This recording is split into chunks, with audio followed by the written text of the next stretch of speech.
Hello, Sula here from MistyHilltops.com. Thanks for stopping by.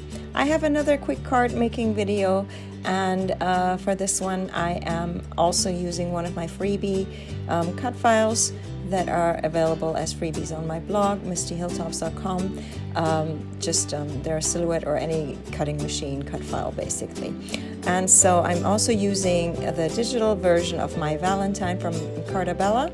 This is the paper that I'm using, and I'm basically creating it kind of is supposed to look like a present, although in this case, because I'm using some springy type papers, it wasn't so important to me. But if you add a ribbon to it, it might actually end up looking like a present. I just try to keep my cards flat so they can go in an envelope easily.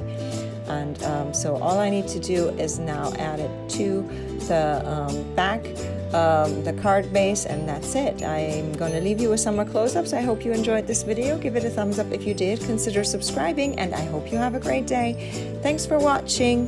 Bye.